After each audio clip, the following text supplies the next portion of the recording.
This chapter starts with the distress of Mother Diti, who was the sage of Kashyapa Muni, who was disturbed by the news that the sons in her womb would be a cause of disturbance of all the devatas. She knew that she was going to give birth to asuras, and that was disturbing her. And as the pregnancy was developing, she observed, everybody observed, that the light of the sun and the moon was dim. All the demigods also observed that. That is due to the influence of the demoniac souls within the womb of Mother Diti. Therefore, they asked the Creator, Brahma, why everything is so dark? Things are becoming dark, very inauspicious.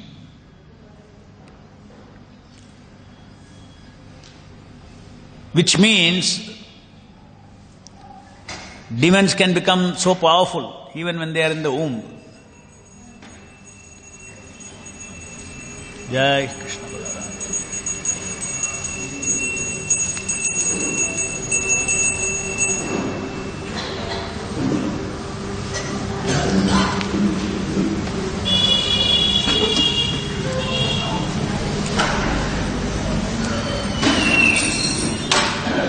So this is natural that the demons can be very powerful. Just like Hiranyakashipu, Ravana, Shishupala, Kamsa, they are very powerful. In the material world, how do the demons get power? In the material world, how do the demons get power? Huh? Not experiment. Tapasya. The material nature is such that anybody who does tapasya will get the tapashakti. Does not matter, devotee, non-devotee. Because that is loss of karma. So just like Kamsa was, so many hours he used to spend on puja every day.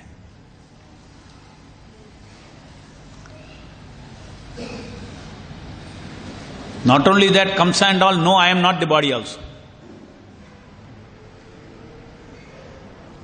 I am the spirit soul. But I will not accept Krishna. If you read in Krishna book, you'll be surprised to see how much self-realization Kamsa has got. But no God realization.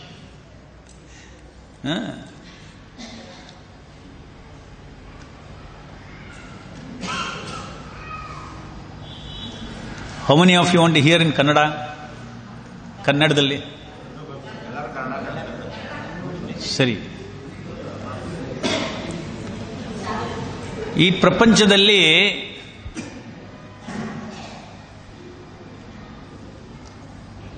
ಯಾರು ಬೇಕಾದರೂ powerful ಆಗ್ಬೋದು.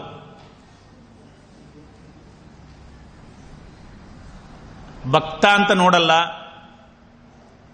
ಅಸುರ ಅಂತ ನೋಡಲ್ಲ. ಯಾರು ನೋಡಲ್ಲ? ಈ ಪ್ರಕೃತಿ. ಯಾರು ತಪಸ್ ಮಾಡ್ತಾರೋ ಅವ್ರಿಗೆ ಆ ತಪಸ್ಸಿಗೆ ಪ್ರಪೋರ್ಷನ್ ಆಗಿ ಫಲ ಸಿಗ್ತಾ ಇರುತ್ತೆ. ಅದಕ್ಕೆ ಭೌತಿಕ ಶಕ್ತಿ ಸಿಗ್ತಾ ಇರುತ್ತೆ. ಈ ಪ್ರಪಂಚನೇ ಆ ಥರ ಸೃಷ್ಟಿ ಮಾಡಿರೋದು. ಭಗವಂತ ಪ್ರಪಂಚ ಸೃಷ್ಟಿ ಮಾಡಿರೋದೇ ಆ ಥರನೇ. ಯಾಕಂದ್ರೆ this is a world of ಕರ್ಮ. ಈ ಕರ್ಮಲೋಕ ಇದು, ಭಕ್ತಿ ಲೋಕ ಅಲ್ಲ. ಕರ್ಮಲೋಕ ಅಂದರೆ ಒಂದೊಂದು ಜೀವಾತ್ಮ ಅವನಾಗಿ ಪುಣ್ಯಕರ್ಮಗಳು ಮಾಡಿ ಬಲವಾನ ಆಗ್ಬೋದು. ಕಂಸ ಥರ, ರಾವಣ ಥರ,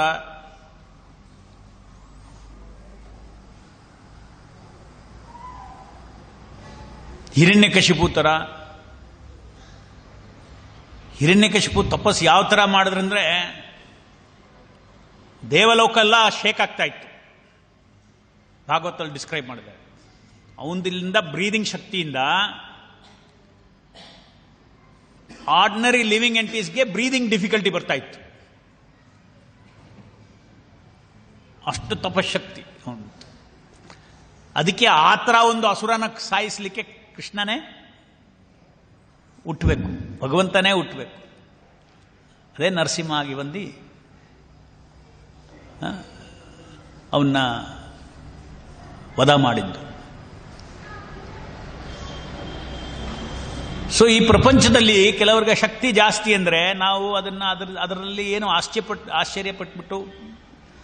ಆಶ್ಚರ್ಯಪಡಬೇಕಾಗಿಲ್ಲ.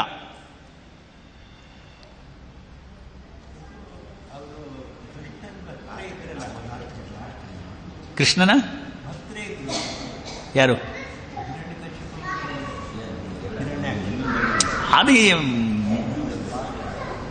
ಅದು ಅವ್ರ ಲೀಲೆ. ಬಟ್ ನಮಗೆ ಕಲಿಬೇಕಾಗಿದ್ದೇನು?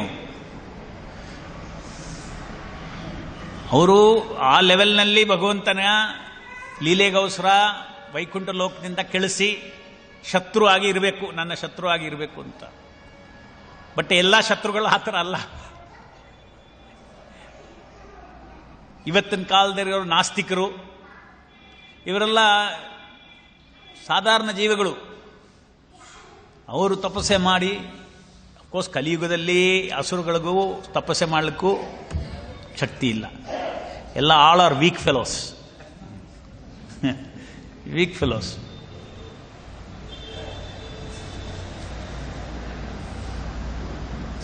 ಸೊ ಯಾಕೆ ಭಗವಂತ ಈ ಥರ ಈ ಪ್ರಪಂಚ ಯಾಕೆ ಸೃಷ್ಟಿ ಮಾಡಿದಾನೆ? ಈ ಥರ ಎಲ್ಲರಿಗೂ ಫ್ರೀಯಾಗಿ ಬಿಟ್ಬಿಟ್ಟ. ನೀನು ತಪಸ್ಸೆ ಮಾಡಿ, ನೀನೇನು ಬೇಕಾದ್ರೆ ಮಾಡ್ಕೊ.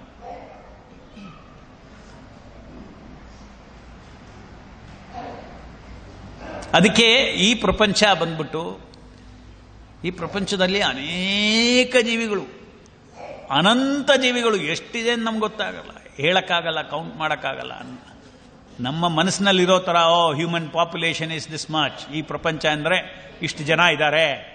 ಎಲ್ಲಿ ಇಷ್ಟು ಜನ? ಪ್ರಾಣಿಗಳು ಎಷ್ಟಿದೆ? ನಮ್ಮ ಬಾಯಿ ಒಳಗಡೆ ಎಷ್ಟು ಜೀವಿಗಳಿದೆ? That is more than population of animal and germs ಎಷ್ಟಿದೆ.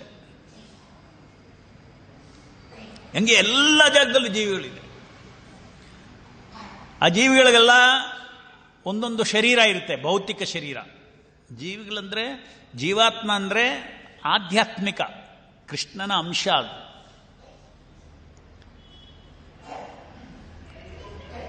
ನಮ್ಮ ಒಂದೊಂದು ಶರೀರದ ಒಳಗಡೆ ಕೂತಿದ್ದೀವಿ ನಾವು.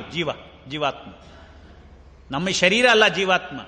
ಈ ಶರೀರದೊಳಗಡೆ ಕೂತಿರೋ ನಾನು, ಅದು ಜೀವಾತ್ಮ. ಆ ಜೀವಾತ್ಮ ಈ ಭೌತಿಕ ವಸ್ತುವಿಂದ, ಭೌತಿಕ ವಸ್ತು ಅಲ್ಲ, ಅದು ಆಧ್ಯಾತ್ಮಿಕ ವಸ್ತು, ಅದು ನಿತ್ಯ ವಸ್ತು.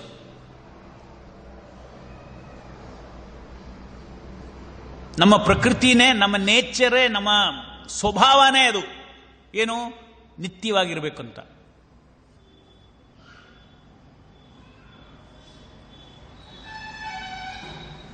ಅದಕ್ಕೆ ಯಾರಿಗೂ ಸಾಯಲಿಕ್ಕೆ ಇಷ್ಟ ಇಲ್ಲ. ಸಾಯೋ ಟೈಮ್ ಬರುವ ಭಯ ಬರುತ್ತೆ. ಸತ್ ನಮ್ಮ ಸತ್ ನೇಚರ್. ಆತ್ಮ ಸತ್, ಚಿತ್ತ ಆನಂದ ಅಂತ ಹೇಳ್ತೀವಿ. ಅಸತ್ ನೇಚರ್.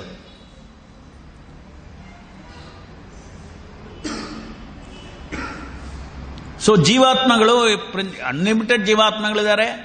ಎಲ್ಲ ಜೀವಾತ್ಮಗೂ ಈ ಪ್ರಪಂಚದಲ್ಲಿ ಒಂದು ಶರೀರ ಇದೆ. 84 ಲಕ್ಷ ಟೈಪ್ಸ್ ಆಫ್ ಶರೀರಗಳಿದೆ. ಟೈಪ್ಸ್ ಅಂದರೆ ಕ್ಯಾಟಗರಿ. ಆ ಹ್ಯೂಮನ್ ಕ್ಯಾಟಗರಿನಲ್ಲೇ 4 ಲಕ್ಷ ಟೈಪ್ ಆಫ್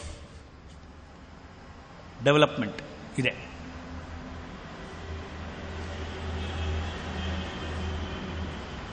ಸೊ ಅನಾದಿ ಕಾಲದಿಂದ ಈ ಜೀವ ಈ ಪ್ರಪಂಚದಲ್ಲಿ ಕರ್ಮ ಮಾಡೋದು, ಪುಣ್ಯ ಮಾಡೋದು, ಪಾಪ ಮಾಡೋದು,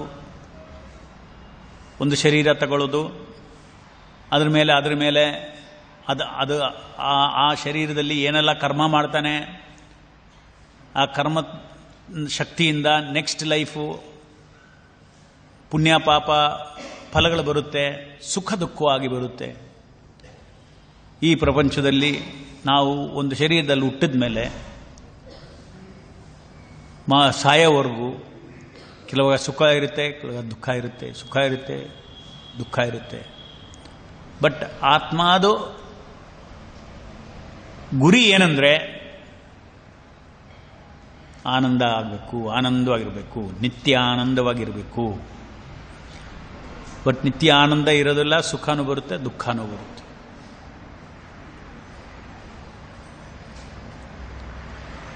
ಸೊ ಈ ಜೀವಾತ್ಮ ಕರ್ಮ ಮಾಡಿ, ಕರ್ಮ ಅಂದ್ರೆ ಇಲ್ಲಿ ಭಗವಂತ ಅಲ್ಲಿ ಪಿಕ್ಚರ್ನಲ್ಲಿ ಇಲ್ಲ. ನಾನು ಸಂಪಾದಿಸ್ತೀನಿ, ನಾನು ತಿಂದ್ಕೊಳ್ತೀನಿ. ಅದೇ ನಾನು ಪುಣ್ಯಕರ್ಮ ಮಾಡ್ಕೊಳ್ತೀನಿ, ಪಾಪಕರ್ಮ ಮಾಡ್ಕೊಳ್ತೀನಿ, ಸುಖ ದುಃಖ ಅನುಭವಿಸ್ಕೊಳ್ತೀನಿ. ಅದು ವೇದದಲ್ಲೂ ಎಲ್ಲ ಹೇಳಿದ್ದಾರೆ, ಹೆಂಗೆ ಪುಣ್ಯ ಪಡಿಸ್ಕೋಬೇಕು, ಯಾವ ಥರ ಅರ್ನಿಂಗ್ ಮಾಡಬೇಕು, ಪುಣ್ಯ ಏನೆಲ್ಲ ಸುಖ ಬೇಕಂದ್ರೆ. ಈ ಥರ ಈ ಪ್ರಪಂಚದಲ್ಲಿ ಫುಲ್ ಜೀವಿಗಳು ಫಿಲ್ ಆಗಿದೆ. ಅದರಲ್ಲಿ ಮನುಷ್ಯ ಜನ್ಮ ಅಂದರೆ ಮನುಷ್ಯ ಯೋನಿನಲ್ಲಿ ಜನ್ಮ ತಗೋಬೇಕಾದ್ರೆ 84 ಲಕ್ಷದಲ್ಲಿ 4 ಲಕ್ಷ ಟೈಪ್ಸ್ ಇದೆ. ಆ 4 ಲಕ್ಷ ಟೈಪ್ನಲ್ಲಿ ಟಾಪ್ನಲ್ಲಿರೋರು ಸಾತ್ವಿಕವಾಗಿರೋರು, 4 ಲಕ್ಷದಲ್ಲಿ ಕೆಳಗಡೆ ಇರೋರು ತಾಮಸಿಕವಾಗಿರೋರು, ಮನುಷ್ಯರು ತಾಮಸಿಕವಾಗಿರೋರು.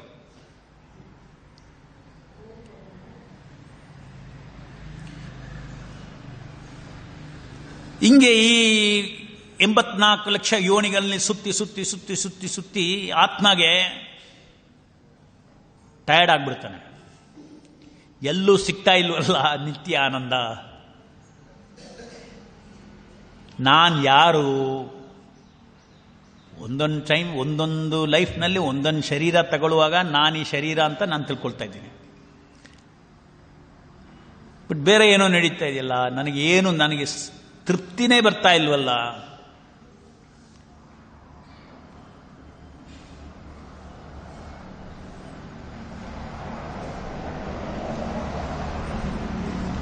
ಹೊಟ್ಟೆ ಹಸಿವಿದ್ರೆ ಹೊಟ್ಟೆ ಒಳಗಡೆ ಮಣ್ಣು ಹಾಕಿದ್ರೆ ಸಾಕಾ?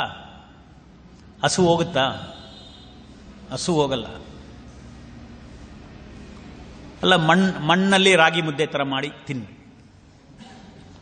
ಆಗುತ್ತಾ? ಹಸು ಹೋಗುತ್ತಾ? ಇಲ್ಲ. ಅದಕ್ಕೆ ಕ್ಯಾಲರೀಸೇ ಬೇಕು, ಕ್ಯಾಲರಿ ಇರೋ ಫುಡ್ ಬೇಕು.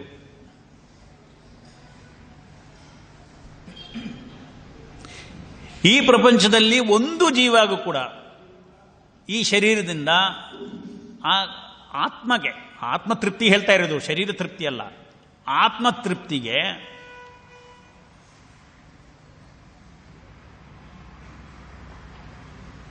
ಆತ್ಮಿಕವಾದ ಆಹಾರ ಬೇಕು. ಆತ್ಮಿಕವಾದ ಆಹಾರ ಬೇಕು.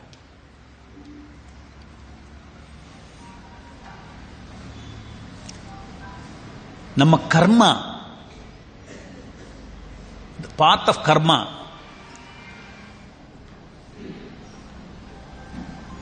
The path that everybody is following. ಪ್ರಪಂಚದಲ್ಲಿ ಎಲ್ಲರೂ ಫಾಲೋ ಮಾಡ್ತಾ ಇರೋದು ಆ ಕರ್ಮದ path. What is path?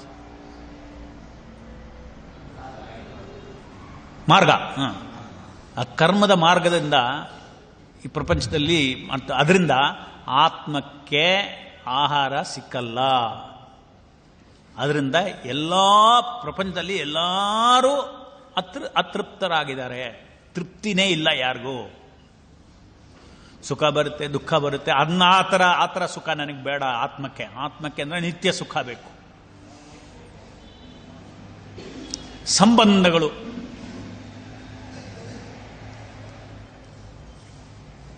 Husband, wife, children, friends, society, ಎಲ್ಲರೂ ಸಾಯ್ತಾರೆ. ಎಲ್ಲ ಟೂಟ್ ಜಾತ ಹೈ. ಯಾವುದು ನಿತ್ಯವಾಗಿರೋದಿಲ್ಲ. ಬಟ್ ನಮಗೆಲ್ಲರಿಗೂ we all want love. We all want love and we all want to love. ನಮ್ಮ ಆತ್ಮಗೆ ಬೇಕದು. ಬಟ್ ಈ ಪ್ರಪಂಚದಲ್ಲಿ ನಾವು ಸಾಯ್ತೀವಿ, ಎಲ್ಲರೂ ಸಾಯ್ತಾರೆ. ನಾವು ಸಾವು, ಎಲ್ಲರೂ ಒಂದೇ ಜೊತೆ ಸತ್ರ ಪರವಾಗಿಲ್ಲ ಅಲ್ವಾ? ಹಸ್ಬೆಂಡು, ವೈಫು, ಚಿಲ್ಡ್ರನ್ನು, ಕೆಲವೆಲ್ಲ ಸೂಸೈಡ್ ನೋಡಿದಿರಲ್ಲ. ಫೈನಾನ್ಷಿಯಲ್ ಪ್ರಾಬ್ಲಮ್ ಇರುತ್ತೆ ಅಂತ ಹೇಳ್ತಾರೆ. ಅವ್ರ ಮನಸ್ಸಿನಲ್ಲಿ ಏನಿದೆ? ನಾನು ಸತ್ತರೆ ಇವ್ರಿಗಿನ್ನೂ ಕಷ್ಟ ಆಗುತ್ತೆ, ಅವ್ರು ನಾನು ಸಾಯಿಸ್ಬಿಡ್ತೀನಿ. ಯಾರಿಗೂ ಕಷ್ಟ ಇಲ್ಲ. ಬಟ್ ಆ ಥರ ಅದು ಬರೀ ಅವನು ಮನೋಕಲ್ಪನೆ ಅಷ್ಟೇ. ಎಲ್ಲರೂ ಹೋಗಿ ಇನ್ನೂ ಅವನ ಕರ್ಮಬಲ ಎಲ್ಲೂ ಹೋಗಲ್ಲ, ಅದು ಅನುಭವಿಸಲೇಬೇಕು. ಸೊ ನಮಗೆ ನಮ್ಮ ಆತ್ಮಗೆ ನಿತ್ಯವಾದ ಸಂಬಂಧ ಬೇಕು, ನಿತ್ಯ ಬಂಧು ಬೇಕು. ನಿತ್ಯ ಬಂಧು ಆತ್ಮಕ್ಕೆ.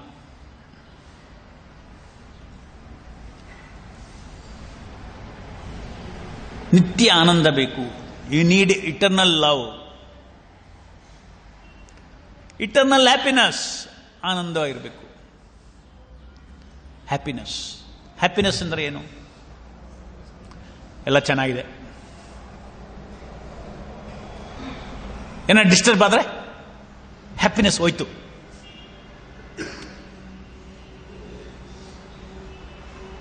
ಕೆಲಸ ಇದೆ, ಸಂಬಳ ಇದೆ, ಎಂತಿದ್ದಾರೆ, ಮಕ್ಕಳಿದ್ದಾರೆ, ಚೆನ್ನಾಗಿ ಓದ್ತಾ ಇದ್ದಾರೆ, ಸೊಸೈಟಿನಲ್ಲಿ ಒಳ್ಳೆ ಹೆಸರಿದೆ, ಎಲ್ಲ ಚೆನ್ನಾಗಿ. ಏನೋ ಒಂದಾಗಿದ ತಕ್ಷಣ ಹೆಲ್ತ್ಗೊಂದು ಆಯಿತು problem, unhappiness.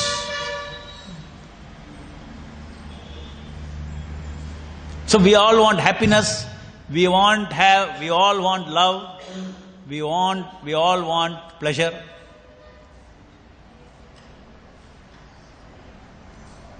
We all want security and power. ಎಲ್ಲ ಶರೀರದಲ್ಲೂ ನಮಗೆ ವಿ ನೀಡ್ ಸೆಕ್ಯೂರಿಟಿ. ಸೆಕ್ಯೂರಿಟಿ ಅಂದ್ರೆ ಏನು? ಭದ್ರತಾ. ಅದಕ್ಕೆ ಎಲ್ಲರೂ ಬ್ಯಾಂಕ್ ಬ್ಯಾಲೆನ್ಸ್ ಇಟ್ಕೊಳ್ಳೋದು. ನಾಳೆ ಏನಾನ ಆದರೆ ಇರಲಿ, ಸೆಕ್ಯೂರಿಟಿ.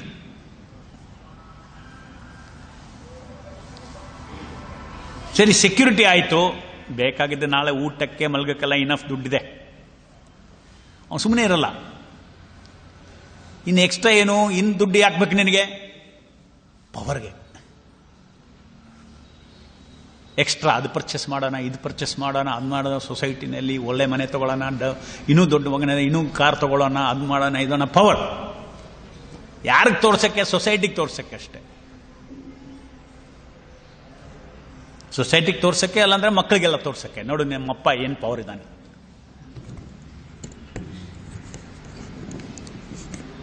ಬರೀ ತೋರಿಸ್ಲಿಕ್ಕೆ ಅಷ್ಟೇ. ಇದರಿಂದ ಎಲ್ಲೂ ನಮಗೆ ತೃಪ್ತಿ ಸಿಕ್ಕೋದಿಲ್ಲ. ಯಾಕಂದ್ರೆ ಆತ್ಮ ಬಂದ್ಬಿಟ್ಟು ಭಗವಂತನ ಅಂಶ. ಭಗವಂತನ ಸೇವೆಯಲ್ಲಿ ಅವನಿಗೆ ಬೇಕಾಗಿದ್ದು ಲವ್, ಪ್ಲೆಷರ್, ನಾಲೆಡ್ಜ್, ಪವರ್ ಎಲ್ಲ ಅವನು ಕೊಡ್ತಾನೆ ಭಕ್ತಿ ಸೇವೆನಲ್ಲಿ. ಆವಾಗ ಆತ್ಮಕ್ಕೆ ತೃಪ್ತಿ ಆಗುತ್ತೆ. ಯಾಕೆ? ಕೃಷ್ಣ ನಮ್ಮ ನಿತ್ಯ ಬಂಧು. ಈಗ ನಾವು ಒಬ್ಬೊಬ್ರು ಕೂತಿದ್ದೀವಿ, ಒಂದು ಯಾರು ನಮ್ಮ ರಿಯಲ್ ಬಂಧು, ಎಷ್ಟು ನಮ್ಮನ್ನ ಕೇರ್ ಮಾಡೋರು ಯಾರಿದ್ದಾರೆ? ಎಷ್ಟು ಹುಡುಕಿದ್ರು ಸಿಕ್ಕಲ್ಲ. ಕೆಲವರು ಹೇಳ್ತಾರೆ ತಂದೆ ನೋಡ್ಕೊಳ್ತಾರೆ, ಅಲ್ಲ ಅಂದ್ರೆ ಮಕ್ಕಳು ನೋಡ್ಕೊಳ್ತಾರೆ ನನ್ನ ಅಂತೆಲ್ಲ ಹೇಳ್ತಾರೆ. ಬಟ್ ನಿಜವಾಗ್ಲಿ ಯಾರಿಗೂ ಏನು ಸೆಕ್ಯೂರಿಟಿ ಇಲ್ಲ, ಯಾರು ನಿತ್ಯ ಬಂಧುನೇ ಇಲ್ಲ ಈ ಪ್ರಪಂಚದಲ್ಲಿ. ಯಾಕಂದ್ರೆ ಈ ಪ್ರಪಂಚದಲ್ಲಿ ಭಗವಂತ ಕಾಣಿಸೋದಿಲ್ಲ. ಕಾಣಿಸಿದ್ರು ಸರಿ, ಕಾಣಿಸಿಲ್ದೇ ಇದ್ರು ಸರಿ, ನಮ್ಮ ನಿತ್ಯ ಬಂಧು ಯಾರು? ಪರಮಾತ್ಮ ನಮ್ಮ ಹೃದಯದಲ್ಲಿದ್ದಾನೆ. ಭಗವಂತ ನಮ್ಮ ಜೊತೆ ಒಂದು ನಿತ್ಯವಾದ ಒಂದು ಬಂಧು, ನಿತ್ಯವಾದ ಒಂದು ರಿಲೇಶನ್ಶಿಪ್ಪು. ಅವನು ಜಗತ್ಪತಿ, father of the existence. we are all, every atma is like a child. Narayana is the lord of all jivas. ಅವನು ಎಲ್ಲಿದ್ದಾನೆ? ಭಗವಂತ ಎಲ್ಲಿದ್ದಾನೆ? ನಮ್ಮ ಹತ್ರನೇ ಇದ್ದಾನೆ, ನಮ್ಮ ಹೃದಯದಲ್ಲಿದ್ದಾನೆ. ಅವನು ಕಾಯ್ತಾ ಇದ್ದಾನೆ ನಮಗೆ. ನಿನ್ನ ಕರ್ಮ ಎಲ್ಲ ಬಿಟ್ಬಿಡು. ಇಲ್ಲೇ ಹೆಂಗೆ ಬಂದು ಹೇಳ್ತಾನೆ? ಭಗವಂತ ಬಂದ್ಬಿಟ್ಟು ಒಂದು ಜೀವದಲ್ಲಿ ಅವತಾರ ತಗೊಳ್ತಾನೆ. ಆ ಜೀವ ಗುರು ಅಂತ ಹೇಳ್ತೀವಿ. ಅದಕ್ಕೆ ಗುರುನ ಯಾವಾಗಲೂ ಹರಿ ಸಮಾನವಾಗಿ ನಾವು ರೆಸ್ಪೆಕ್ಟ್ ಮಾಡಬೇಕು. ಆ ಭಗವಂತನ ಶಕ್ತಿಯಲ್ಲಿ ಬಂದು ಭಗವಂತ ಏನ್ ಮಾತಾಡಬೇಕು ನಮ್ಮ ಜೊತೆ, ಅವ್ರು ಮಾತಾಡ್ತಾರೆ. ಸೊ ನಮಗೆ ಈ ಪರಮಾತ್ಮ ಯಾರು ಏನು ಗೊತ್ತಿಲ್ಲ ಅಂತ ಹೇಳಕ್ಕಾಗಲ್ಲ. ಗೊತ್ತು, ಈ ಪ್ರಪಂಚದಲ್ಲಿ ಇದೆಲ್ಲ ಪರಮಾತ್ಮನ ಮಾತೆ. ನಮ್ಮ ಹೃದಯದಲ್ಲಿರೋ ಭಗವಂತನ ನಮ್ಮ ಹತ್ರ ಮಾತಾಡೋದು. ಭಾಗವತಂ ಅಂದ್ರೆ, ಭಗವದ್ಗೀತೆ ಅಂದ್ರೆ ಭಗವಂತನೇ ಮಾತಾಡೋದು. ಸೊ ಭಗವಂತನ ಪರಿಚಯ ಮಾಡ್ಕೊಳ್ಳಿಕ್ಕೆ ಏನು ಕಷ್ಟ ಇಲ್ಲ. ಒಬ್ಬರನ್ನ ಪರಿಚಯ ಮಾಡ್ಕೊಳ್ಬೇಕಾದ್ರೆ ಏನಾಗುತ್ತೆ, ಯಾವ ಬೆಸ್ಟ್ ರೀತಿ ಏನಿದೆ, ಅವ್ರ ಮನಸ್ಸು ತಿಳಿಬೇಕಲ್ವಾ. ಶರೀರ ಇದ್ರೆ ಏನು ಪ್ರಯೋಜನ? ನೀವು ಬಸ್ನಲ್ಲಿ, ಟ್ರೈನ್ನಲ್ಲಿ ಎಷ್ಟೋ ಜನಗಳ ಪಕ್ಕದಲ್ಲಿ ಕೂತ್ಕೊಳ್ತೀರಾ, ಸಂಬಂಧ ಬೆಳೆಯುತ್ತಾ? ಇಲ್ಲ. ಅವ್ರವ್ರ ಕತೆ ಹೇಳಿದ್ರೆ ಸಂಬಂಧ ಬೆಳೆಯುತ್ತೆ ಇಲ್ವಾ? ಅವ್ರ ಮನಸ್ಸು ಹೇಳಿದ್ರೆ ಸಂಬಂಧ ಬೆಳೆಯುತ್ತೆ. ಅದೇ ಥರ ಭಗವಂತನ ಮೈಂಡು, ಭಾಗವತಂ ಭಗವದ್ಗೀತಾನಲ್ಲಿ ಭಗವಂತನ ಮನಸ್ಸು ಏನಂತ ನಮಗೆ ತಿಳಿಯುತ್ತೆ. ಅದು ಯಾರು ತಿಳಿಸ್ತಾರೆ? ಗುರು ತಿಳಿಸ್ತಾರೆ. ಅದಕ್ಕೆ ಗುರುವಿಂದ ಶ್ರವಣಂ ಮಾಡಿ, ಗುರುವಿಂದ ಕೇಳಿ, ಓ ಈ ಥರ ಯಾರು, ಈ ಥರ ಒಂದು ವ್ಯಕ್ತಿ ಇದಾನಾ, ಅನ್ಲಿಮಿಟೆಡ್ ವ್ಯಕ್ತಿ,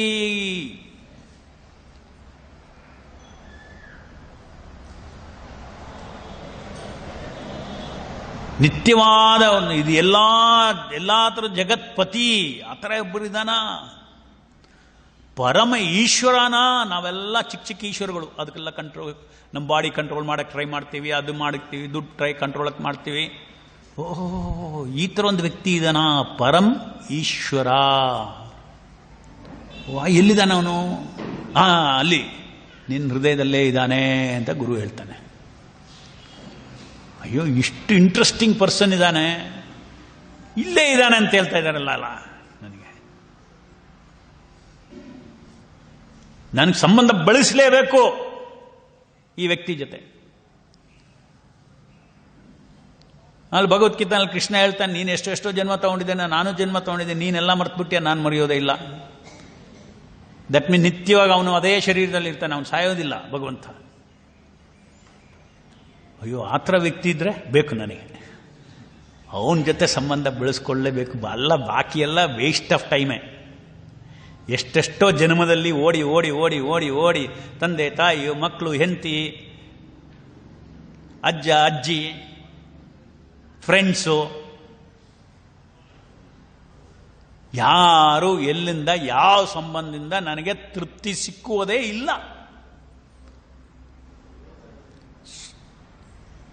ಬೇಕಾದರೆ ಒಂದು ಸೆನ್ಸಸ್ ತಗೋಬಹುದು, NRC ತರ.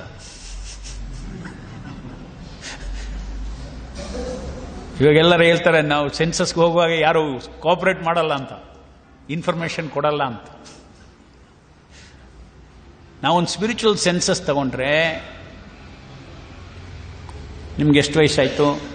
ಆಯಿತು. ಅಷ್ಟೇ. ಚಿಕ್ಕ ಮಕ್ಕಳ ಹತ್ರ ಹೋದರೆ ಎಲ್ಲ ಚಿಕ್ಕ ಮಕ್ಕಳು ಹೇಳ್ತಾರೆ ಐ ಆಮ್ ಹ್ಯಾಪಿ ಅಂತ ಹೇಳ್ಬಿಡ್ತಾರೆ. ಚಿಕ್ಕ ಮಕ್ಕಳು ಹೇಳಲ್ಲ. ಚಿಕ್ಕ ಮಕ್ಕಳು ಯಾಕಂದ್ರೆ ಅವರು ಸುಖಾನು ದುಃಖನ ಮರ್ತು ಬಿಡ್ತಾರೆ. ಅದು ಹುಟ್ಟದಿಂದ ಅಳ್ತಾ ಇದೆ, ಬಟ್ ಮರ್ತು ಬಿಡುತ್ತೆ. ಒಂದು ಬಿಸ್ಕೆಟ್ ಕೊಟ್ಟರೆ ಮರ್ತು ಬಿಡುತ್ತೆ.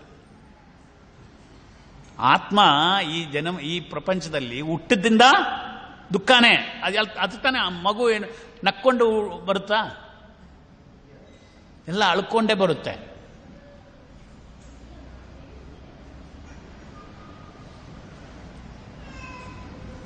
ಸೊ ಒಂದು ಸೆನ್ಸಸ್ ತಗೊಂಡ್ರೆ ಒಂದು ವ್ಯಕ್ತಿ ಸಿಕ್ಕೋದಿಲ್ಲ ಈ ಪ್ರಪಂಚದಲ್ಲಿ ನಾನು ಪೂರ್ಣ ಸುಖವಾಗಿದ್ದೀನಿ, ಆನಂದವಾಗಿದ್ದೀನಿ ಅಂತ.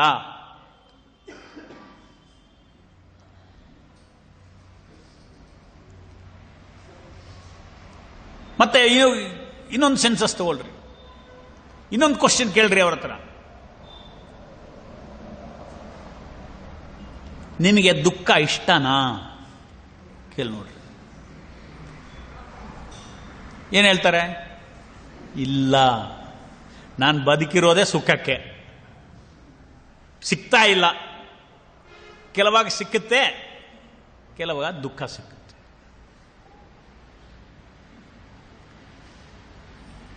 ಎಂದ್ರೆ ನನಗೆ ಸುಖ ಬೇಕು.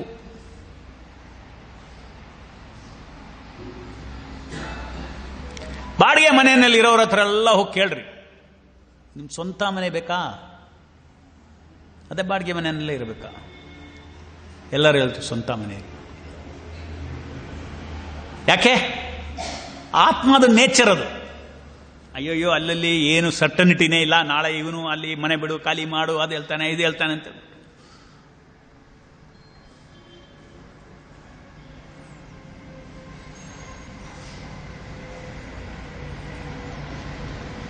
ಎಲ್ಲರಿಗೂ ನಿತ್ಯವಾದ ಸಂಬಂಧ, ನಿತ್ಯವಾದ ಮನೆ, ನಿತ್ಯವಾದ ಜೀವನ, ನಿತ್ಯವಾದ ಪ್ರೇಮ, ನಿತ್ಯವಾದ ಪ್ಲೆಷರು, ಇಂದ್ರಿಯ ತೃಪ್ತಿಗಳು, ನಿತ್ಯವಾದ ಜೀವನ ಎಲ್ಲರಿಗೂ ಬೇಕು.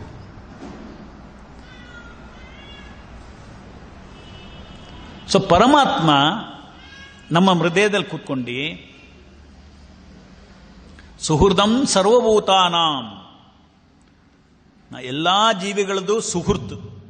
Is a friend, is a ದೋಸ್ತ್.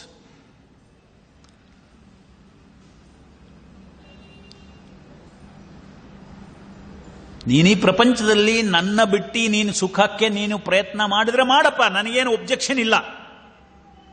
ನಿನ್ ಕೂಡೇನೆ ಇರ್ತೀನಿ ನಾನು. ಎಷ್ಟೆಷ್ಟು ಜನ್ಮ, ತುಂಬ ಪೇಷಂಟ್ ಇದೆ ಅವ್ರಿಗೆ. ಭಗವಂತನಿಗೆಂದ್ರೆ ಮನುಷ್ಯನಿಗೆ ಏನು ಗುಣಗಳಿದೆ ಅದು ಮಲ್ಟಿಪ್ಲೈ ಮಾಡ್ಬೋದು. ಇವಾಗ ಮನುಷ್ಯನಿಗೆ ಒಂದು ಲಿಮಿಟೆಡ್ ಇದೆ ಪೇಷನ್ಸು, ಪರಮಾತ್ಮನಿಗೆ ಅನ್ಲಿಮಿಟೆಡ್ ಪೇಷನ್ಸು. ಒಂದು ಬಿಲಿಯನ್ ಜೀವ ಕೂಡ ಲೈಫ್ ತಗೊಂಡ್ಬಿಟ್ಟು ಭಗವಂತನ ಮರ್ತಿದ್ರು ಕೂಡ ಅವನು ಹಂಗೇ ಇಲ್ಲೇ ಇರ್ತಾನೆ. ಯಾರೋ ಹೇಳ್ಬೋದು ಅವನು ಯಾಕೆ ಅಲ್ಲಿ ಕೂತ್ಕೋಬೇಕು, ಅವನು ಧ್ಯಾನ ಮಾಡುವಾಗ ಒಳಗಡೆ ಬರಲಿ. ಆವತ್ತಿಂದ ಯಾಕೆ ಕೂತಿದ್ದಾನೆ ಶರೀರದಲ್ಲಿ? ಅಸುರಗಳು ಶರೀರ ಒಳಗಡೆ ಯಾಕೆ ಕೂತಿದ್ದಾನೆ? ಯಾಕೆ ಕೂತಿದ್ದಾನಂದ್ರೆ ಅವನು ಕೂಡದೇ ಇದ್ರೆ ಅಸುರ ಕೂಡ ಆಗಕ್ಕಾಗೋದಿಲ್ಲ. ಶರೀರ ಓಡೋದೇ ಇಲ್ಲ ಅವನು ಕೂಡದೇ ಇದ್ರೆ.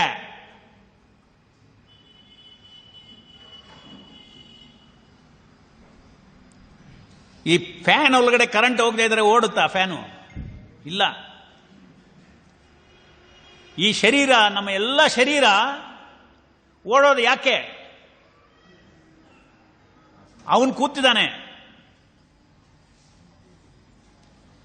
ಆತ್ಮಕ್ಕೆ ಇದು ಓಡಿಸ್ಲಿಕ್ಕೆಲ್ಲ ಶಕ್ತಿ ಇಲ್ಲ. ಪರಮಾತ್ಮ ಓಡಿಸ್ತಾನೆ, ಪರಮಾತ್ಮ ಕೂಡಿದ್ದಾನೆ. ಅದಕ್ಕೆ ನೋಡ್ರಿ, ಇವಾಗ ಭಗವಂತನ ಮೇಲೆ ದೂಷ್ಯ ಹೇಳಬೇಕಾದ್ರೂ ಕೂಡ, ಭಗವಂತನ ಮೇಲೆ ಅಸುರುಗಳು ಭಗವಂತನ ವಿರುದ್ಧವಾಗಿ ಪ್ರವರ್ತಿಗಳು ಮಾಡಬೇಕಂದ್ರೂ ಕೂಡ ಆ ಪ್ರವೃತ್ತಿಗೆ ಶಕ್ತಿ ಎಲ್ಲಿಂದ ಬರ್ತಾ ಇರೋದು? ಇದು ಎಲ್ಲಿಂದ ನಮಗೆ ತಿಳಿಯುತ್ತೆ? ಭಾಗವತಲ್ಲಿ ಹಿರಣ್ಯಕಶಿಪು ಪ್ರಹ್ಲಾದ ಹತ್ರ ಕೇಳ್ತಾನೆ, ಏನಪ್ಪ ನಿನಗೆ ಈ ಶಕ್ತಿ ಎಲ್ಲ ಎಲ್ಲಿಂದ ಬಂತು ನಿನಗೆ? ಯಾಕೆ? ಅವನು ಹಿರಣ್ಯಕಶಿಪು ಬಂದ್ಬಿಟ್ಟು ಪ್ರಹ್ಲಾದನ ಅಸುರ ಅವ್ರ ಸೇವಕತ್ರ ಹೋಗಿ ಇವನ ಸಾಯಿಸು ಹೆಂಗಾನ ಅಂತ ಆನೆ ಮೇಲೆ ತುಳಿಸು, ಅದು ಮಾಡು ಇದು ಮಾಡು, ಎಷ್ಟೆಲ್ಲ ಸಾಯಿಸು, ಅವನು ಸತ್ತಿಲ್ಲ, ನಕ್ಕೊಂಡು ಬಂದ. ಅವಾಗ ಹಿರಣ್ಯಕಶಿಪು ಕೇಳ್ತಾನೆ, ನೀ ಎಲ್ದಪ್ಪ ನಿನಗೆ ಶಕ್ತಿ ಬರ್ತಾ ಇರೋದು ಅಂತ ಹೇಳ್ತಾನೆ. ಆ ಚಿಕ್ಕ ಹುಡುಗ ಪ್ರಹ್ಲಾದ ಏನ್ ಹೇಳ್ತಾನೆ, ನಿನಗೆಲ್ಲಿಂದ ಶಕ್ತಿ ಬರುತ್ತೆ ಅದೇ ಸೋರ್ಸ್ ನನಗೂ.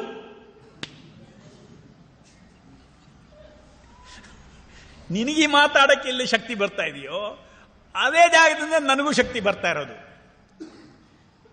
ಸೊ ಈ ಪ್ರಪಂಚದಲ್ಲಿ ಹಸುರುಗಳಾದರೂ ಸರಿ, ಯಾರಾದರೂ ಸರಿ, ಈ ಶರೀರ ಓಡಬೇಕಾದ್ರೆ ಭಗವಂತ ಒಳಗಡೆ ಕೂತಿದ್ದಾನೆ, ಅದಕ್ಕೆ ಓಡ್ತಾ ಇರೋದು.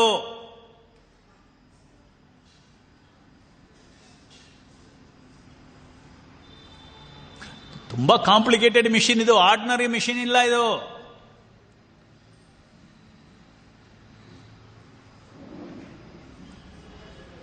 ಇವಾಗ ನಾನು ಮಾತಾಡುವಾಗ ಒಂದು 1 ಟ್ರಿಲಿಯನ್ ಕೆಮಿಕಲ್ ರಿಯಾಕ್ಷನ್ ನಡೀತಾ ಇದೆ ಬ್ರೈನ್ ಒಳಗಡೆ.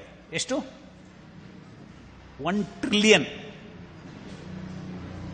ಇದು ಸೈನ್ಸ್ ಹಸ್ ಎಸ್ಟಾಬ್ಲಿಷ್ಡ್. 1 ಟ್ರಿಲಿಯನ್. ಇದೆಲ್ಲ ಕೋಆರ್ಡಿನೇಟ್ ಮಾಡೋಕ್ಕಾಗತ್ತಾ ಮನುಷ್ಯನಿಗೆ?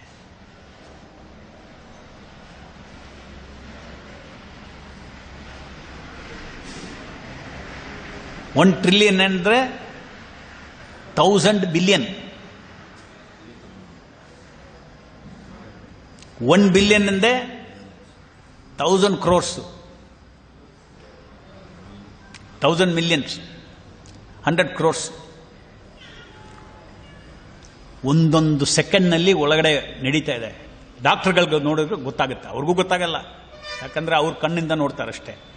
ಬಟ್ ಮೈಕ್ರೋಸ್ಕೋಪ್ ಇಂದ ನೋಡಿದ್ರೆ ಚಿಕ್ಕ ಚಿಕ್ಕ ಚಿಕ್ಕ ಚಿಕ್ಕ ಚಿಕ್ಕ ಇನ್ನೆಲ್ಲ ಆಗ್ತಿದ್ದ ಅದೆಲ್ಲ.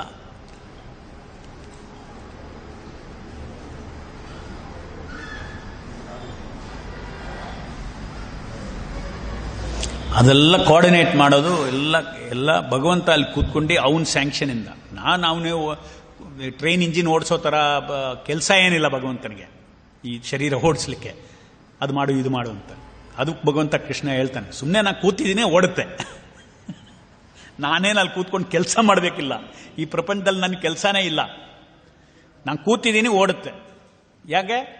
ಆ ಥರ ನಾನು ಡಿಸೈನ್ ಮಾಡಿದ್ದೀನಿ, ಬರೀ ಕೂತ್ಕೋಬೇಕಷ್ಟೇ, ಓಡುತ್ತೆ. ಅವನು ಹೋಗ್ತಾನೆ, ಶರೀರ ಸತ್ತು ಬೀಳುತ್ತೆ. ಕಾಲ ಟೈಮ್ ಆಯಿತು, ಅಲ್ಲಿಂದ ಹೋಗ್ತಾನೆ, ಇನ್ನೊಂದು ಶರೀರಕ್ಕೆ ಕಳಿಸ್ತಾನೆ.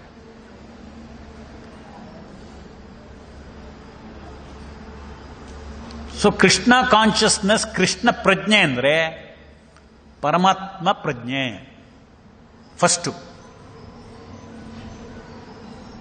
ಫಸ್ಟು ಶುರು ಆಗೋದು ಪರಮಾತ್ಮ ಪ್ರಜ್ಞೆಯಿಂದ. ಯಾಕೆ?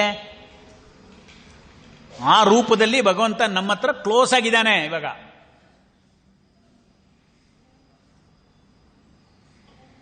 ನವನೀತ ಕೃಷ್ಣ ಅವನು ಅಲ್ಲಿಲೇ ಮಾಡ್ತಾ ಇದ್ದಾನೆ. ನಿಮ್ಮ ಆ ರೂಪದಲ್ಲಿ ನಮ್ಮ ಹೃದಯದಲ್ಲಿ ಇಲ್ಲ. ಅವನ ಭಕ್ತನಾಗುವಾಗ ಆ ರೂಪದಲ್ಲಿ ಬಂದು ಹೃದಯದಲ್ಲೂ ಬರ್ತಾನೆ. ಬಟ್ ಅದುವರೆಗೂ ಪರಮಾತ್ಮ ಜೊತೆ ನಮಗೆ ಎಲ್ಲರಿಗೂ ಸಂಬಂಧ ಇದೆ. ದೊಡ್ಡ ಕ್ವಾಲಿಫಿಕೇಶನ್ ಬೇಕಂತಿಲ್ಲ ಪರಮಾತ್ಮ ಜೊತೆ ಸಂಬಂಧ ಇಟ್ಕೊಳ್ಳಿಕ್ಕೆ. ಒಂದು ಗುರುಗೆ ಸರೆಂಡರ್ ಮಾಡಿ, ಗುರು ಏನು ಹೇಳ್ತಾರೆ, ಗುರು ಹೇಳೋದಲ್ಲ, ಯಾಕೆ ಪರಮಾತ್ಮನ ಹೆಂಗೆ ಪ್ರೀತಿ ಮಾಡ್ತಾರೋ, ಪರಮಾತ್ಮ ಜೊತೆ ಹೆಂಗೆ ಭಕ್ತಿ ಮಾಡ್ಬೋದು, ಪರಮಾತ್ಮ ಜೊತೆ ಹೆಂಗೆ ಸಂಬಂಧ ಬೆಳೆಸ್ಕೋಬಹುದು, ಅದು ಗುರು ಹೇಳ್ತಾರೆ. ಅದಕ್ಕೆ ಸಾಧನ ಭಕ್ತಿ ಅಂತ ಹೇಳ್ತಾರೆ. ಬೆಳಿಗ್ಗೆ ಎದ್ದೇಳಬೇಕು, ಬ್ರಹ್ಮ ಮುಹೂರ್ತದಲ್ಲಿ ಜಪ ಮಾಡಬೇಕು, ಏನಲ್ಲ ಪ್ರಭುಪಾದ ಹೇಳಿರೋದಲ್ಲ ಇಲ್ಲಿ ನಾವು ಆಚರಿಸ್ತೀವಿ ಟೆಂಪಲ್ನಲ್ಲಿ. ಪ್ರಸಾದ ಬಿಟ್ಟು ಬೇರೆ ಏನು ನಾವು ಆಹಾರ ತಿನ್ನಬಾರ್ದು.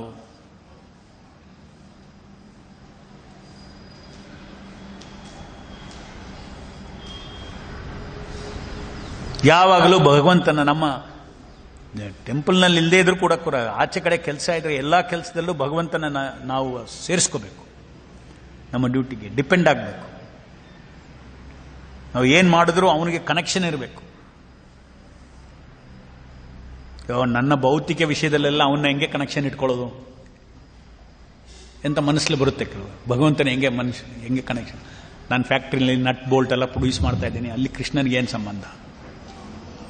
ಕರೆಕ್ಟು, ಈ ಕೃಷ್ಣ ಬಲರಾಮಗೆ ಏನು ಸಂಬಂಧ ಇಲ್ಲ. ಆ ಥರ ಈ ರಸ ಇಲ್ಲ. ಇದೇ ಕೃಷ್ಣ ಬಲರಾಮ ಪರಮಾತ್ಮ ರೂಪದಲ್ಲಿ ನಮ್ಮ ಹೃದಯದಲ್ಲಿದ್ದಾನೆ, ಅವನಿಗೆ ಸಂಬಂಧ ಇದೆ. ಅವನೇ ಕರ್ಮ ಫಲಗಳು ಕೊಡೋದು. ಸರಿ ಭಗವಂತ, ನಿನ್ನ ನಾನು ಮರ್ತಿ, ನಿನ್ನ ಸೇವೆ ಬಿಟ್ಟು, ನಿನ್ನ ಸೇವೆ ಇಷ್ಟು ಆನಂದವಾದ ಸೇವೆ, ಅದರದೊಂದು ಅವಕಾಶ ಬಿಟ್ಟು ನಾನು ಬಂದು ನಟ್ ಬೋಲ್ಟ್ ಕೆಲಸ ಮಾಡ್ತಾ ಇದ್ದೀನಿ, ಫ್ಯಾಕ್ಟ್ರಿನಲ್ಲಿ ಕೆಲಸ ಮಾಡ್ತೀನಿ. ಇವಾಗೇನು ಮಾಡೋಕ್ಕಾಗಲ್ಲ, ನನ್ನ ಕರ್ಮ ಎಷ್ಟಿದೆ ಆಗಲಿ.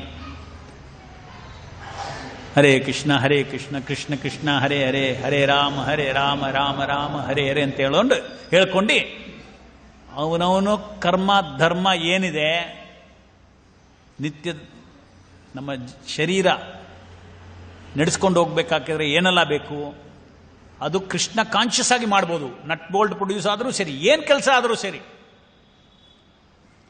ಭಗವಂತನ ಯೋಚನೆ ಮಾಡ್ಕೊಂಡು, ಭಗವಂತನ ಮೇಲೆ ಡಿಪೆಂಡ್ ಮಾಡ್ಕೊಂಡು, ಭಗವಂತನ ದಾಸನಾಗಿ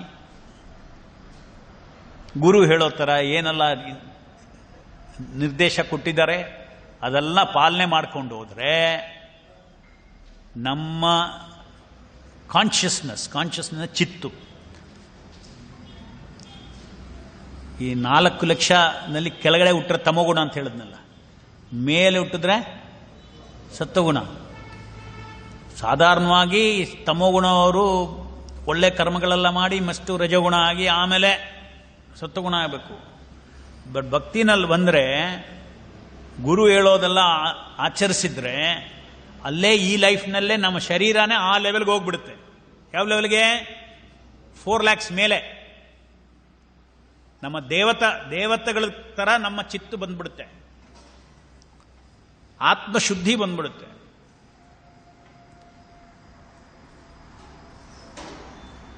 ನಮ್ಮ ಈ ಶರೀರ ಬಿಡೋ ಟೈಮ್ನಲ್ಲಿ ಅದ್ರ ಒಳಗಡೆ ಭಕ್ತಿ ಚೆನ್ನಾಗಿ ಬೆಳೆಸಿದ್ರೆ ಸ್ಟ್ರೈಟ್ ಅಲ್ಲಿಂದ ಎಲ್ಲೋಗ್ತೀವಿ? ವೈಕುಂಠ ಲೋಕಕ್ಕೆ ಹೋಗ್ತೀವಿ. ವೈಕುಂಠ ಲೋಕದಲ್ಲಿ ನಿತ್ಯವಾದ ಶರೀರ, ಸ್ಪಿರಿಚುವಲ್ ಬಾಡಿ ಸಿಗುತ್ತೆ.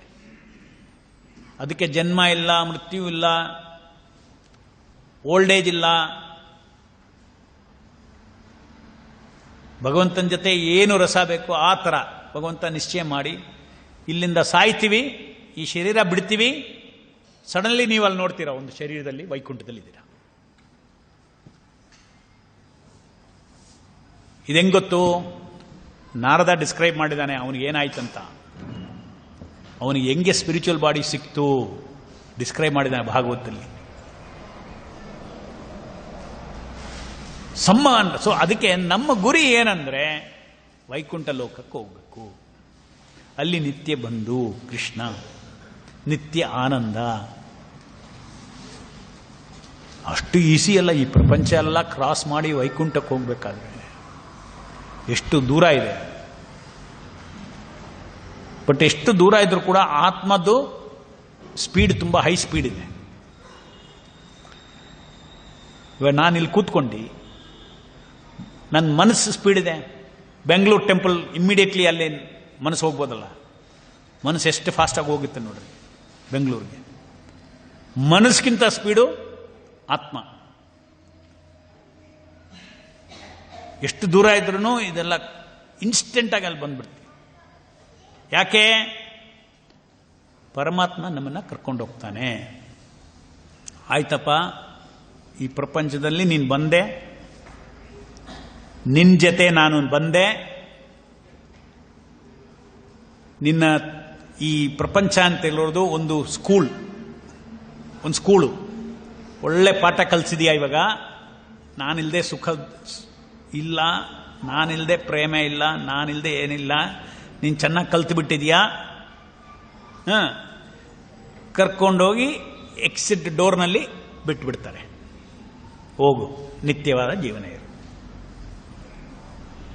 ಸೊ ಆ ರೀತಿನಲ್ಲಿ ನೋಡಿದ್ರೆ ಈ ಪ್ರಪಂಚ, ಈ ಮಾಯ ಪ್ರಪಂಚ ಕೂಡ ಭಗವಂತನೇ ಸೃಷ್ಟಿ ಮಾಡಿರೋದು. ಒಂದು ಪರ್ಪಸ್ ಇದೆ ಅವನಿಗೆ. ಪರ್ಪಸ್ ಏನು? Life is A school, is A spiritual school. Life in the material world is A spiritual school. ಈ ಭೌತಿಕ ಪ್ರಪಂಚನೇ ಒಂದು ಆಧ್ಯಾತ್ಮಿಕ ವಿದ್ಯಾಲಯ.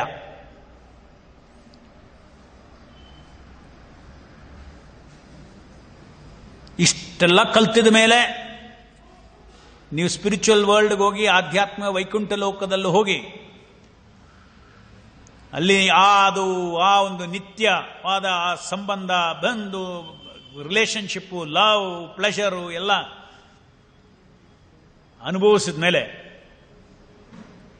ಯಾರನ್ನ ಇಲ್ಲಿ ಬರ್ತಾರ? ಬರೋದಿಲ್ಲ.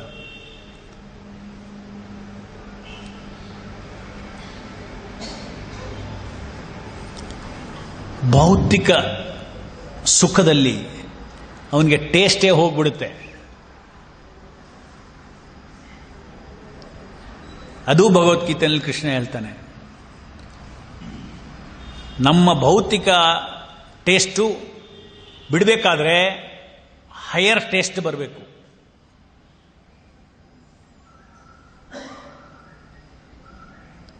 ನಾವು ಮೆಟೀರಿಯಲ್ ಪ್ಲೆಷರ್ ಬಿಡಬೇಕಾದ್ರೆ ಸ್ಪಿರಿಚುವಲ್ ಪ್ಲೆಷರ್ ಅನುಭವಿಸಬೇಕು, ಅಂದ್ರೇ ಬಿಡಕ್ಕಾಗೋದು. ಯಾಕಂದ್ರೆ we are all pleasure being. ನಾವೆಲ್ಲ ಆನಂದ ಜೀವಿಗಳು. ಆನಂದ ಬೇಕೇ ಬೇಕು. ಭೌತಿಕ ಆನಂದ ಇಲ್ಲ ಅಂದ್ರೆ ಆಧ್ಯಾತ್ಮಿಕ ಆನಂದ ಬೇಕೇ ಬೇಕು. ಮಾಯಾ ಆನಂದ ಇಲ್ಲ ಅಂದ್ರೆ ಕೃಷ್ಣ ಆನಂದ ಬೇಕೇ ಬೇಕು.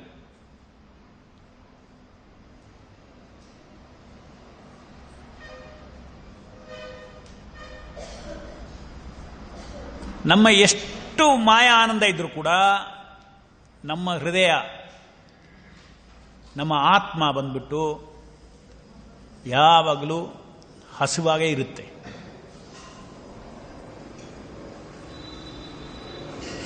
ಆ ಹಸಿವು ಆ ಹಸಿವು ಹೋಗ್ಬೇಕಾದ್ರೆ ನಾ ಹೇಳ್ತೀರ, ಡೂಪ್ಲಿಕೇಟ್ ರಾಗಿ ಹೊಟ್ಟೆಯಲ್ಲಿ ಹಾಕಿದ್ರೆ ಸಾಲಲ್ಲ, ರಿಯಲ್ ರಾಗಿ ಹಾಕಬೇಕು ಎಂದ್ರೆ ಓಡುತ್ತೆ.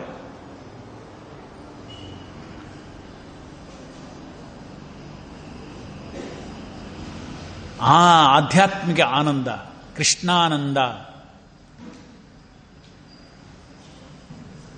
ಅದು ಭಗವದ್ಗೀತೆಯಲ್ಲಿ ಕೃಷ್ಣ ಹೇಳ್ತಾನೆ. ಆ ಆನಂದ ಮಾಡಿದ್ರೆ, ಆ ಆನಂದ ಅನುಭವ ಮಾಡಿಸ್ಲಿಕ್ಕೆ ಪ್ರಭುಪಾದ ನಾವು ಎಲ್ಲ ಒಂದು ನಿರ್ದೇಶ ಕೊಟ್ಟಿರೋದು. ಎಲ್ಲ ಮಾಡಿದ್ರೆ ಆನಂದ ಅನುಭವ ಬರುತ್ತೆ. ಸ್ವಲ್ಪ ಸ್ವಲ್ಪ ಆನಂದ ಅನುಭವವಾಗುತ್ತೆ. ಸಾತ್ವಿಕ ಜೀವನದೊಂದು ಆನಂದ ಬರುತ್ತೆ.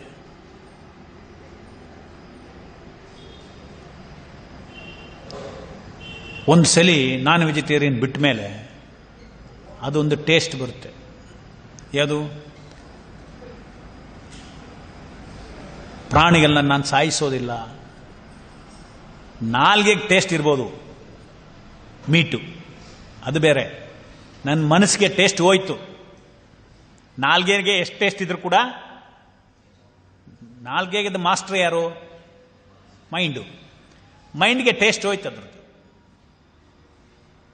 ನಾನಿನ್ನು ಮಾಂಸದ ತಿನ್ನೋದಿಲ್ಲ, ಭಗವಂತನ ಪ್ರಸಾದನೇ ತಿನ್ನೋದು. ಬೇರೆ ಭಗವಂತನ ಪ್ರಸಾದ ಬಿಟ್ಟು ಏನು ತಿಂದರೆ ಕೂಡ ಇನ್ನೊಂದು ಶರೀರಕ್ಕೆ ರೆಡಿ ಆಗ್ತಾ ಇದ್ದೀನಿ ಅಂತ ಅರ್ಥ. ಪ್ರಸಾದ ತಿಂದರೆ ಏನೋ ನೆಕ್ಸ್ಟ್ ಶರೀರ ಇಲ್ಲ. ಬೇಕಾದ್ರೆ ನಾವು ಕೃಷ್ಣ ಏನು ಹೇಳ್ತಾನೆ ಭಗವದ್ಗೀತೆಯಲ್ಲಿ, ನನಗೆ ಅರ್ಪಣೆ ಮಾಡದೆ ನೀ ಏನು ತಿಂದ್ರು ಪಾಪ ಅಂದ್ರೆ ಇನ್ನೊಂದು ಬಾಡಿ ಬೇಕು. ಎಂಡ್ ಆಫ್ ದಿಸ್ ಲೈಫ್ ಹೋಗಕ್ಕಾಗಲ್ಲ ವೈಕುಂಠಕ್ಕೆ. ಪ್ರಸಾದ ತಿಂದ್ರೇನೆ ಹೋಗಕ್ಕಾಗೋದು. ಯಾಕಂದ್ರೆ ಈ ಶರೀರ ಎಲ್ಲ ಬಿಡಬೇಕು, ಈ ಶರೀರ ಎಲ್ಲ ಪ್ಯೂರ್ ಆಗಬೇಕು.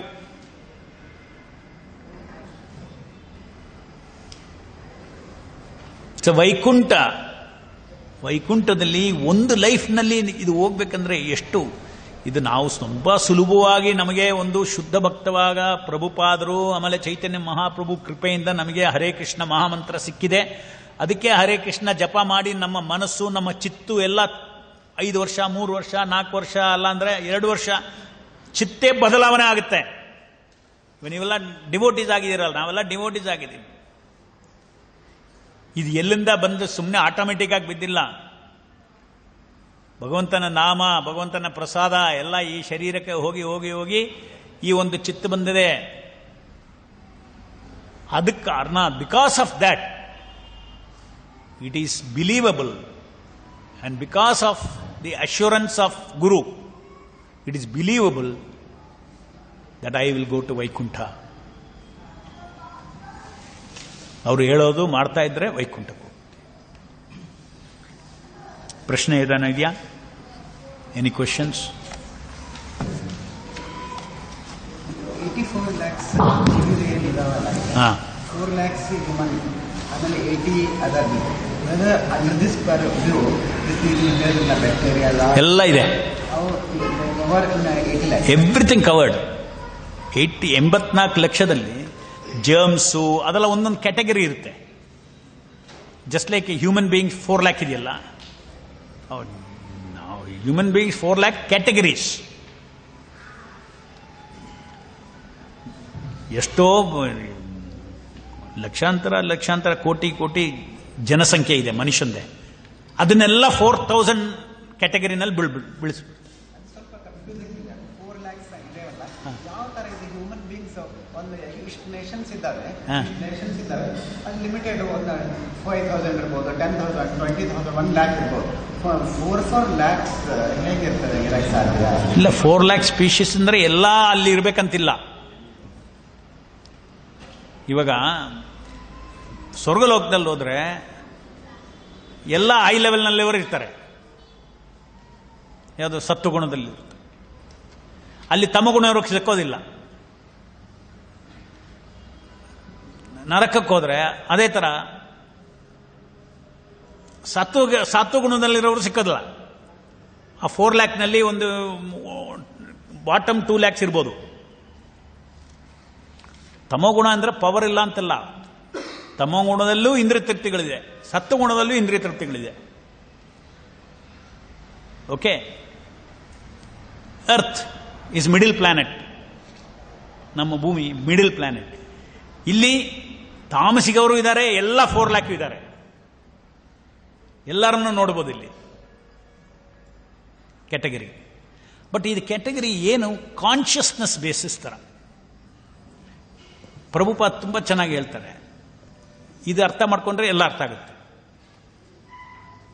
ನಾವು ಪ್ರಪಂಚದಲ್ಲಿ ಏನೆಲ್ಲ ಕಲರ್ ನೋಡ್ತಾ ಇದ್ದೀವಿ ಇಲ್ವಾ? ಎಷ್ಟು ಕಲರ್ ಇದೆ?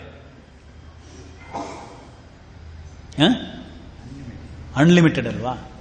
ಬಟ್ ಸೈನ್ಸ್ ಏನು ಹೇಳುತ್ತೆ? No, 3 colors. Yellow, blue, red.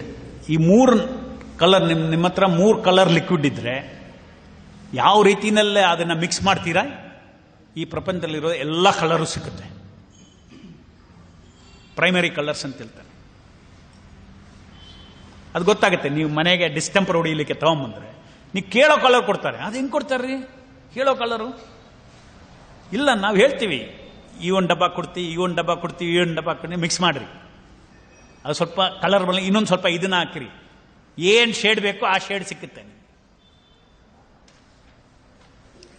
ಅದೇ ತರ ನಮ್ಮ ಚಿತ್ ಕೂಡ, ನಮ್ಮ ಕಾನ್ಷಿಯಸ್ನೆಸ್ ಕೂಡ ಸತ್ವ ರಜ ತಮೋ. ಸತ್ವ ರಜ ತಮೋನ ಕಾಂಬಿನೇಷನ್ ಬಂದ್ಬಿಟ್ಟು 4 lakh human combination, 80 lakh animal combination ಅಷ್ಟೇ. ग्रंथराज श्रीमद् भागवतम की जय, जगत गुरु शील प्रभुपाद की जय.